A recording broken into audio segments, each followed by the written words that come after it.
Canis – visavertis maistas jūsų augintiniams. Canis Major didelių, Canis Minor mažų ir vidutinių veislių šunims. Canis – tvirtesniai draugystei. Mėgstamiausi skoniai nuo šiol ir skardinėse.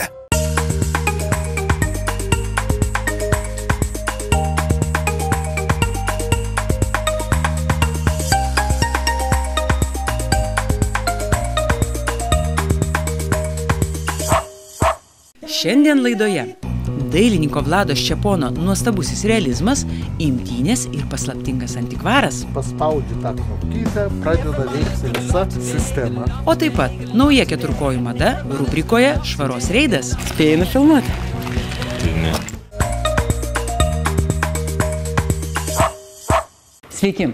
Šiandien mes svečiuojamės pas garsų tautodailininką ir kolekcininką poną Vladą Ščeponą, pas jo anūką Ričardą Bačkų ir žinoma mūsų pagrindinis herojus šiandien bus štai šitas gražuolis auksaspalvis retriveris vardu Čarlis, kurį aš jau iš tikrųjų įsimylėjau ir pasistengsiu, kad laida būtų įdomi ir labai šilta ir jauki kaip ir štai šitas šuo.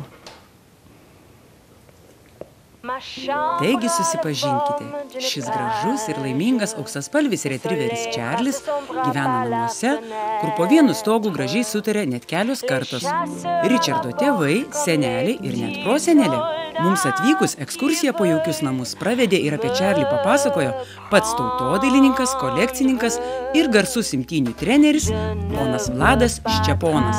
Taigi pradėsime nuo to, kad auksaspalvis retriveris Čarlis yra labai šeimyniškas šuo, mokantis bendrauti ir su vaikais, ir su seneliais.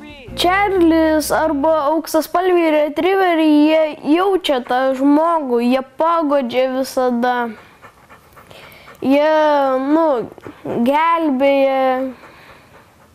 Tai kaip jisai tave? Papasako, kaip iššoko į vandenį vaikas, iššoko reiškia maudėsi, iššoko vaikas nuo tramplynų, tai Čarlis iš paskos šoko. Nardo unikaliai. Tenais gylis buvo, kur nuo tramplino šoko gal 4 metrai, tai jam jisai iš karto, be jokio nieko pamatė, jis matyt pirmą kartą pamatė, kai šoka nuo tramplino, išsibėgėjo iš paskos gelbėti. Ir nuo tramplino net šoko jis? Taip, nuo tramplino šoko. Nuo aukšto tramplino? Ne, ten nelabai, neypatingai aukštas, bet gylis 4 metrai, o tramplinas gal kokią 1,5 metro. Šoko Čarlis iš karto. Ir kaip ir kai iššokai vandenys ir paneria kažkiek tai? Taip, paneria, paniro, jis ten ieškojo, matyt, to vaiko, ar ką ten, suprantat. Tiesiog, mes labai nustebom. Kokie buvo jų santykiai, šuns ir vaiko? Šuns ir vaiko, žinot, aš pasakysiu, unikaliai geri. Pavadinkim taip. Ričardėlis visada norėdavo, kad Čarlis slapta matyti ir į lovą įsitemdavo, suprantat. Įsitemdavai, Ričardai? Ne, aš tik norėdavau, kad prie manęs prigulti, šalia bent lovos. Tai tiesiog, bet jisai nueidavo pas tėvus šalia. Nagi parodyk, Čarli, ką moki. Tave šeimininkai tik giria, tik liaupsina. Tokio šuns tuo visi Lietuvos vaikai ir suaugę užsinorės. Eik tarnaut. Pasakykit, šitai. Jau kaip gražiai. Tarnaut. Sėdėk, sakau, ramiai. Va taip, atsigul, gulėt. Va taip, va, Čarlė. Kurioj rankoj, va taip, va. Dabar apgausiu aš jį. Kurioj rankoj? Aha, Čarlė, kurioj rankoj? Ne, matot, susitepus ranka, jisai, o kur? Dabar jau jisai jau žodį tikrai. O, Čarlį, gerai. Geras Čarlis. Ateik man duok labas. Duok labas, Čarlį. Duok labas. Labas, gerai, labas, geras Čarlis. Mes specialiai jo kažkaip tai nemokinom, bet jis daug ką moka padaryti, suprantat. Net anksčiau tai nuo šliurių aš pratinom, suprantat. Nes jis pasakydavo, atneš šliuriais, atneša ir bėga nuo tavęs, suprantat, paskiau. Mažų vaikų sargas, o kas turi daug vaikų, daleiskim 2-3, reikia mažiuką saugoti, kad nenugriūtų, kad kitas nepastumtų, tai įsigyti retriverį tokį ir, reiškia... Vietoj auklės. ir vietoje auklės, ir jis prižiūrės. Ir kas svarbiausia, kad jisai, jeigu kompanija yra nuo mažiukų vaikų neatstoja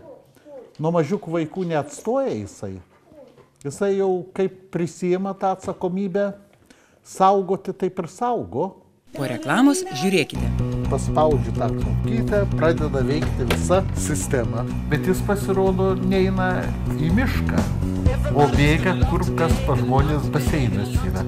Ir jeigu vartąją darė, Čarlis, į baseiną ir savo plaukė patenkintas. O taip pat nauja keturkojų mada rubrikoje Švaros reidas. Oi, kaip gražiai su gintariniais. O sakykit, gintarai nuo erkių? Nu taip, ten yra tokie, kad ilgą laiką nešiojant gintarus kažkaip nuo erkių lyg atbaidė. Canis – visavertis maistas jūsų augintiniams. Canis Major didelių, Canis Minor mažų ir vidutinių veislių šunims. Canis – tvirtesniai draugystei. Mėgstamiausi skoniai nuo šiol ir skardinėse.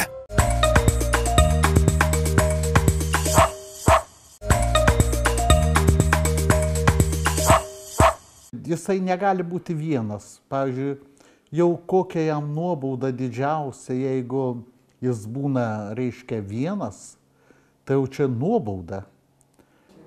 Sakau, trūksta tik tai, kad išmoktų kalbėti. Bet vis tiek suteikia labai daug ramybės, žinokit. Ypatingai tie žmonės, kurie daugiau nervuoti, suprantat, reiškia, kurie depresija serga. Tai būtinai va šitokio tipo šuniuką reikia įsigyti. Nes tikrai nuims bet kokį stresą. Tikrai be jokio abejonių. Jie tiesiog kaip gydytojai jaučia. Suprantat, bet nuostabu taip, kad pareina, nesvarbu, jūs pamatytumėt, kaip močiutė ateitų. Tai močiutė 91 metų. Čarlis ateina, duoda ką nors žaisti. Atsineša, įkanda ką nors. Nu, ten ir kamuolį mes duodam suplėšti ar ką nors. Močiutė čia vejasi aplink stalą, o Čarlis vos eina. Suprantat, kad jau jis supranta, nuo ko greičiau bėgti, nuo ko lėčiau bėgti. Nu, tiesiog, šeimos numylėtinis. Pradžiai, kaip įsigėjom, neleisim niekur, reiškia, ant sofos neleisim ką. Dabar, žinot, pasakysiu, jis turi savo vietą, būtinai pagalvytę pasidėti reikia. Aristokratiškas šuo, žinokit. Jis būna, kai būna atliekamas kaldros prie tėvų lovos, jis būna jas nusitraukia ant žemės ir ten atsigula ir miega. Į lovą, į lovą jis nelipa, žino, kad nelipt. O, pavyzdžiui, kai anūkas stipriai miega, tai jeigu nieko nėra, Čarlis prisilida po kaldra. Suprantat, arba jam labai smagu, kada vaikų kas nors nakvoja, ten tokie čiužiniai tokie yra, padeda, nu tai Čarlis palauks, kol visi užmigs. Ir tepu ir nueina jam, kur reikia. Šiaip tai tikrai geriečiai tokie. Na, o ar yra Čarlis kokių šunybių iškrėtęs? Negi tik vaikus gano ir nuo vagių saugo. Juk jis vis dėlto šuo, nors ir labai gražus ir nuostabaus charakterio. Kada, reiškia, išsiveržia į laisvę, čia miškas, suprantat, viską, bet jis pasirodo neina į mišką, o bėga kur kas pas žmonės baseinas yra. Ir jeigu vartąją darė, Čarlis, į baseiną ir savo plaukė patenkintas, suprantat. Bet ant jo čia visa gatvė nieks nepyksta. Visi Čarlio vardą žino, kad Čarlis gerietis, tai pasimaudo, tai po kelis kartus paskiau čia turi tokią vilkšunę. Ar rujoja, ar nerujoja, jis vis tiek pasieina į svečius. Reikia pabrėžti, kad Čarlis yra nepaprastas šuo su ypatingai išlavintu skoniu. Čarliui labai patinka leisti laiką su ponu Vladu, kai šis tapo paveikslus. Tada Čarlis įsitaiso kur nors dirbtuvėje ir laukia rezultato. Tokį snaudžiantį Vladas Čeponas mylimą šunį yra nekartą nutapęs savo drobėse, kaip ir beje nemažai kitų šunų ir kitokių gyvūnų. Čarlis atsiranda visur, kur reiškia, kur vyksta kažkokios rūšies darbas. Kadangi aš daugiausia būnu namuose ir tapau, Čarliukas ateina, atsigula reiškia, ir jis tampa ir dalyvis kartu. Čia šitas paveikslas tai yra grinai lietuvių liaudies baldai. Baldai, čia siekta yra, kad pririšti daugiau prie, lietuvybės daugiau pririšti. Lietuvoje buvo labai populiarūs tapyti baldai su atskira ornamentika, tai čia iš dalies yra sufantazuota, iš dalies pakartota, suprantat. Va, kaip ir sakė. Jo, ten, kur veiksmas vyksta, tai jisai dalyvauja. Net nenori eiti. Iš viso šitie šuniukai, reiškia, retrieveris, yra antiek mieli, kad nuteikia net nuotaiką pataiso tau. Ryte pavedžioji, ateini, tai jis būtinai tau pasiūlo pažaisti. Pažaisti, suprantat, jeigu mato, kad tu, reiškia, užsiėmęs ar ką nors, tai jis atranda vietą, atsigula ir dalyvauja kartu. Supranta, tai taip pat ir gimsta paveikslė, kažkas tai idėja atsiranda. Mes su Richardu kilnosim čia, statysim. Čia, kai senelės tapo, tai Richardas ateina, turi savo molbertą mažiuką padarytą. Čia yra kažkoks piktas šuniukas. Va, čia piktas šuniukas. O Čarlis ar ne? Ne. Vis tiek panašus į Čarlį. Vis tiek laikyk, taip, įkvėpėjas grinai. Pas mane ypatingai daug yra žirgų. Ypatingai daug yra žirgų. Aš tokią net vieną temą, kaip su žirgais turiu. Aš turiu ir su šunim temą, bet tiesiog dabar taip užkišta giliai, kad neiškelsiu, aš jau ko gero, suprantat. Gal ir paieškosim, gal surasim to jaus. Aš tik tai neprisimenu gerai, kur padėti yra jie. O šiaip gyvūnų tema tai pas mane yra ir paukščiai, ir gyvūnai, ir kažkaip tai aš stengiuosi paveiksluose, kad būtų gyvumas, suprantat. Kada man statiniai paveikslai, nėra judesio, nėra gyvybės, suprantat, man jie pačiam asmeniškai nepatinka. Vlado Ščepono kūriniai alsuoja ne tik meilę gyvūnams, gamtai, bet ir yra labai tautiški, žadina patriotinius jausmus. Čia visi rodos žaidžia amžiną gyvenimo žaidimą. Šeimos, vaikai, gyvūnai, tarsi gyvi baldai ir trobelės, vazos ir pudeliai kaimo vidury. Nors ir atstovaudamas naivų į realizmą, Vladas Ščeponas nevengia savo darbuose ironijos ir sveiko gyvenimo džiaugsmo. Lietuvybė, ar ne? Labai džiaugiukai apie tave kalbam, labas, sakykime, pastovėk tavo senelis. Tai vat kaip jums, gal, kodėl, pavyzdžiui, būtent tas lietuviškas menas? Aš galvoju, kad pas mumis tik tai kalba apie kosmopolitiką, reiškia. Visi, reiškia, o pamiršta mūsų šaktis, mūsų pradus. Taip, kad man, pavyzdžiui, kolegės Ilonos Daujotaitės Janulienės tapyba žavi tuo, kad nesivelia tiek į komerciškumą, o ieško gilesnių šaknų. O aš tai daugiausia atstovauju naiviajam menui, tokiam, suprantat, ir iš kitos pusės tai yra, man žavu tai, kad naivusis menas to man žavus, kad jis yra, primena mūsų tėvus, mūsų senelius, juk Lietuva tai vis tiek žemės ūkio šalis, suprantat, ir daugelis kilmė iš kaimo ir susiriša kažkas, tai kartais, kada girdžiu per televiziją šnekant, kad atseit dingsta lietuvybė, kad čia visi nevertina, aš daug jaunų žmonių žinau, kurie ypatingai domisi istorija, lietuvybė, kolekcionuoja grinai lietuviškus daiktus. Kolekciniam pasaulyje tai yra, pavyzdžiui, Lietuvoje gerai yra suprasta, reiškia, kad pirmumą suteikia lietuviškiem daiktam. Ir aplamai skaito už laimę, jeigu suranda, daleiskim, ar monetą lietuvišką. Yra Lietuvoje ypatingai stiprių kolekcionierių, yra, kurie tiesiog propaguoja, o čia per šitą ateina ir kultūra, ateina ir supratimas, ateina ir vertinimas savo tautos. Suprantat, žmonės pradeda žinoti, iš kur jie atėjo ir kas jie tokie yra. Vien šiais metais tautodailininkas Vladas Jonas Ščeponas dalyvavo jau net 8 parodose, beje kartu su kolege tautodailininkė Ilona Daujotaitė Janulienė. Mums pono Vlado darbai labai patinka. O ką Čarlis pasakys? Čarli, patinka tau šitie paveikslai, sakyk? Patinka, Čarli. O, jau iš karto prisiglaudė. Patinka, Čarliui. Tai jau pasiūlys jums pažaisti. Pasiūlysi pažaisti? Pažaisti pasiūlys Čarlis. O jis, Vladai, pavyzdžiui, kai stoji paveikslas nebaigtas, dar šlapės nebūna, kad ateina Čarlis ir nors... Nu, kartais, jeigu jam nepatinka, su uodega pakoreguoja paveikslą. Nu, aš galvoju, kad jo ir estetinis skonis išsilavina, kaip šuns suprantu. Aš irgi manau, jeigu prabildu, tai Čarlis čia paskaitą ne vieną paskaitytų apie meną. Paskaitytų.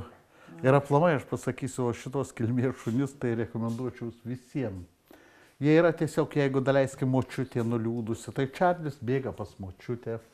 Suprantat, reiškia, jeigu kas, nu, tiesiog taip jaučia žmogų, kad net, o žavingiausias momentas tai yra, kai Čarlis, jisai, kada, nu, ritmas, mokslo metai, žino, ką iš eilės pažadinti. Reiškia, jis atbėga į pirmą aukštą, pakelia mane, užlipa ant lovos, pakrapšto, nueina visus pakelia iš eilės. Pagal močiutės niekada jis nekėlė. 91 metų močiutė yra. Suprantat? Ir niekada Ričardo nekėlė. Visus tik suaugusius. Jis ant tiek yra protingas, kad net atsakau. Ir eiliškumą žino, ką, kada ir kaip pakelti. Žento brolis turi 5 vaikus. Žymus muzikantas, tai mažų vaikučių atsiveža čia. Tai Čarlis, įsivaizduoja, nieko neprileidžia. Užpakalį užstato ir kad niekas nepastumtų mažesnio vaiko. Jis pasirenka patį mažiausią ir blokuoja. Blokuoja. Ir anūkė turi šuniuką, aš nežinau, kokius ten veislės, kaip Ričardai. Toy terjeras, tokį mažiuką. Tai žinokit, Čarlis su juo žaidžia, bet niekada nepastums, taip atsargiai. Vieną kartą buvo užmynęs, bet po to jau labai atsargiai elgėsi. Atsiprašė, taip atsargiai elgėsi. Jis bendrai jaučia, kad mažesnius reikia saugoti. Nu, bet to yra dar geras signalinis egzempliorius, toks, nu, kaip, reiškia, nežinau, ar jis užuodžia, ar taip idealiai girdi, kad iš karto, net jeigu čia palei mišką eina kas nors, jis iš karto namuose loja. Suprantat, jeigu savi, tai jis lipa ant lango, jeigu svetimi loja. Tai sargas pasirodo geras. Nu, toks kaip, jam visi yra draugai, bet kaip signalas, kaip, nu, signalizacija, tai yra ideali. Ideali. Nu, nebereikalų jos ir pasienį naudoja jos dėl narkotikų, dėl kvapų įvairiausių ten. Nebereikalo, matyti, jie tam atitinka. Vladas Ščeponas yra išugdęs nemažai garsių imtynininkų ir šiandien jie pas savo buvusį trenerį per gimtadienį suvažiuoja su vaikais. Anūkas Ričardas Bačkus taip pat imtynės lanko ir jau mylimą senelį ant žolės kaip reikiant paraito. Auksaspalvis Čarlis tada būna ypač laimingas, matydamas šeimininkus, kaip ir jis, tūkstančius ant žolės. Lietuvos rinktinės trenerių daug metų buvau, paruošęs tikrai daug sporto meistrų, Lietuvos čempionų, Tarybų sąjungos prizininkų. Nu ir dabartiniu momentu jisai treniruojasi Ričardas pas mano auklėtinį. O auklėtinis yra treneris Kazakevičiaus, kuris važiuos į Londono olimpiadą.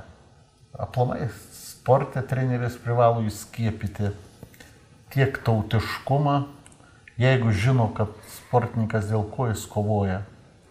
Jisai privalo žinoti, kas jis toks yra. Jeigu jis nežino nei kas jis toks yra, nei už ką kovoja, jis neturi motyvacijos. Kad vien skamba motyvacija, vien pinigai netiesa. Juk imtynininkai neuždirba daug. Bet jie turi labai stiprią motyvaciją. Stebina, kada politika ar per televiziją, kad jeigu žmogus gina lietuviškumą, dar kažkas tai įsižiūrėjo, kad čia yra nacionalistas. Tai suprantat, man net keista. Reiškia, tada lietuvis turi būti mankurtas, nežinoti savo kalbos, savo tautos tradicijų, savo dainų, šokių, nepažinti savo meno. Tai čia yra klaiku. Suprantat, ir kada tik tai aiškina, kad ten Anglijoje, ten Prancūzijoje, ten tas gerai, išvažiavo panelė, ten žiūrėkit. O kodėl Lietuvoje nemato, kiek žmonių, kurie pasilikę dirba, čia tikrai patriotai dirba. Yra jaunuoliai, kurie dirba už 1200 litų, kurie išvažiavę galėtų žiauriai daugiau uždirbti. Bet jie tiki Lietuva, tiki savim, tiki žmonėm. Ponas Vladas, kaip jau minėjome, yra ir garsus antikvaro kolekcininkas ir žinovas. Mums irgi pasisekė pamatyti stebuklingą sekreterą, kurio paslaptį įminęs, šeimininkas slaptoje nišoje rado štai šią dailę antikvarinę grožybę. Čia yra, reiškia, Biedermerio stiliaus baldas, 1830 metų, turintis daug paslapčių. Nu, vienas aš pademonstruosiu, vienas iš paslapčių, reiškia, atsidaro. Nu, čia nekreipkite dėmesio, nes čia popierių pjaustyti, kai aš paveikslus rėminu, tai čia yra įdėta. Reiškia, paspaudus atsidaro, va, yra knopkelė, atsidaro. Reiškia, galit pastebėti, kad čia raktų nėra. Vot vienas centrinis raktas. Norint atidaryti, reikia dar kartą patraukti. Nu, čia toks įdomumo faktorius, ne žaismas, bet tais laikais sugalvoja yra. Dabar, kad veiktų visa sistema, čia yra knopkytė. Paspaudžiu tą knopkytę, pradeda veikti visa sistema. Vat ir atsidaro. Lygiai tas pačiai čia. Paspaudė, atsidaro. Tai dėkui Jums už interviu ir nepaprastą ekskursiją. Būkite visi sveiki, sėkmės darbuose ir kūryboje. O kol Čarlis siurbliuoja, kad per daug plaukų namie nebūtų, mes irgi bėgsime į švaros reidą. Štai, iš tolo pastebėjome, kad kultūringas jaunikaitis jaukiame parkelyje susitvarkė savo 2 augintinių dovanėles. Labą dieną. Ar galiu Jūs pakalbinti? Kokia tema? Tema tokia, kad matėm iš tolo, kad Jūs susirinkot savo šuniukų ekskrementus tik ką. Stengiamės. Tai sakykite, ar Jūs čia, oi, kaip gražiai su gintariniais, kokie čia šuniukų šitų vardai ir veislės, čia tik Doberman. Juodas deitas, o rudas laitas. Čia nykštukiniai pinčeriai. Nykštukiniai pinčeriai. O sakykite, gintarai nuo erkių? Nu taip, ten yra tokie, kad ilgą laiką nešiojant gintarus kažkaip nuo erkių lyg atbaidė. Nežinau, ar tiesa ar ne, bet... Sakykite, ar Jūs čia toks vienas, toks jau pareigingas ir pilietiškas, ar visi renka? Kiek pastebiu, yra dauguma jau čia renka. Kaip sakant, jeigu pastebim, kurie nerenka, tai sudrausminam, aišku, vis tiek. Nepiktuoju, bet gražiuoju sudrausminam. Vis tiek jau parkas naujas yra, labai greit apsiteršia, jeigu nerenki. Šaunuoliai kokie. O šiaip daug žmonių šunis laiko, čia aplink matau daugiabučių tokių yra. Populiaru. Jo, kaip sakant, pastebėjom, kad tikrai pakankamai daug. Ir kaimynų daug laiko. Kaip sakant, kompanija šunims irgi yra. Bet kiek pažįstam, visi susirenka. Nu, šaunuoliai, ačiū Jums labai už tokį pilietiškumą. Pasirodo, tautinis gintaras ne tik gražus, madingas, bet ir naudingas. Sako, kad net nuo erkių padeda apsisaugoti. Atsiprašau labai. Labą dieną. Labai gražus Jūsų šuo, galit nepabėgti. Ar galiu Jūs pakalbinti? Nenorit, o šunų kakų susirenkat? O galite maišelį parodyti? Oi, ačiū labai, nu būkit gera, labai šuo gražus, noriu šuniuką nors pafilmuoti. Aišku, gerai, ačiū labai. Nors pabėgo, bet susirenka. Spėjai nufilmuoti? Tai ne. Tai būkite sveiki, tiek šiam kartui, susitiksime po savaitės. Ate! Canis – visavertis maistas Jūsų augintiniams. Canis Major didelių, Canis Minor mažų ir vidutinių veislių šunims. Canis – tvirtesniai draugystei. Mėgstamiausi skoniai nuo šiol ir skardinėse.